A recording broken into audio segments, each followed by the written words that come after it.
The toughest part of any race is the last leg. And for some of the Raiders' star players, just getting to the Super Bowl proved to be more difficult than playing in it. We took a cab to the Super Bowl, got stuck in traffic. Otis McKinney and I, we didn't take the bus like most of the players do. We had a rental car. We're a quarter mile at least from the stadium.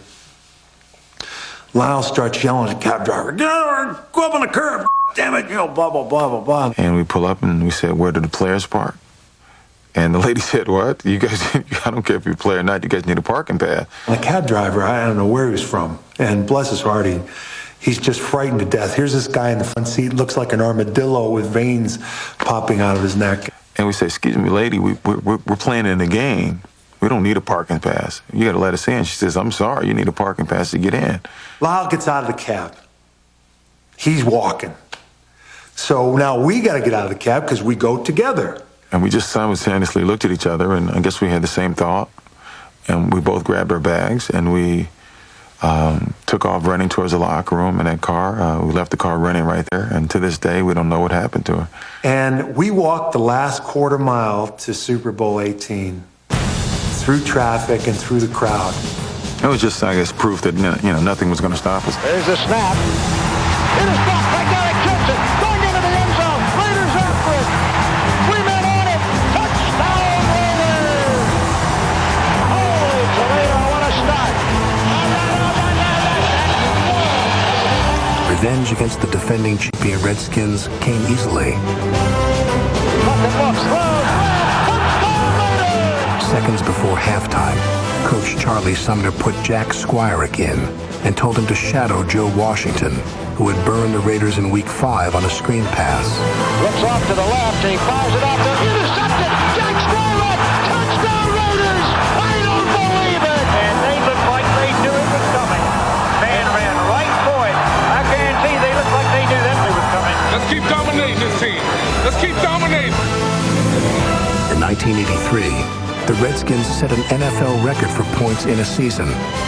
In the Super Bowl, the Raiders shut them down and beat them up, sacking Joe Theismann 6 times and holding the Redskins to just 9 points.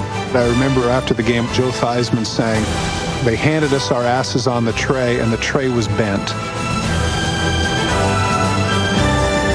That was as much physical domination as I had seen defensively, and I got to witness it firsthand.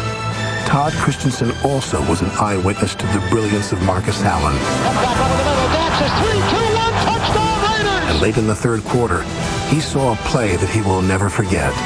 When I'm 95 and I'm hooked up to the wires on ESPN or whatever the station will be back then, you know, channel 1036 will show that replay, and I know that I'll be like this in my hospital bed because I never get tired of seeing that play. That play was 17 Bob Trey-O. Even now, whenever I see that highlight, I get tingles. I remember John Facenda saying, "Here comes Marcus Allen running with the night." That's a good memory. On came Marcus Allen, running with the night.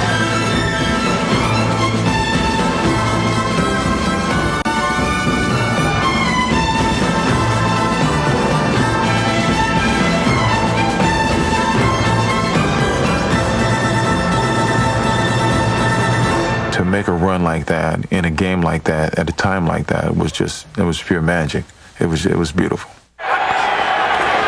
Plunkett giving to Allen, sending a wide left. He has to reverse his field, but he gets away for a moment, comes back up the middle of 30, 35, 40, breaks past 2 men at the 50, down to the 40, picking up a blocker. Holy Toledo! Touchdown Raiders! 7-4.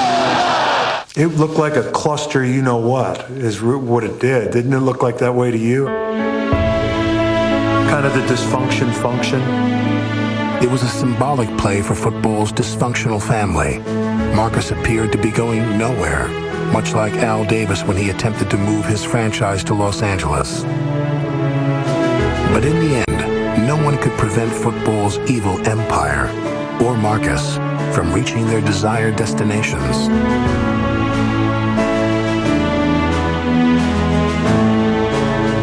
And Marcus can't run. Isn't that what they said when he came out? For Marcus, it was the confirmation of his greatness.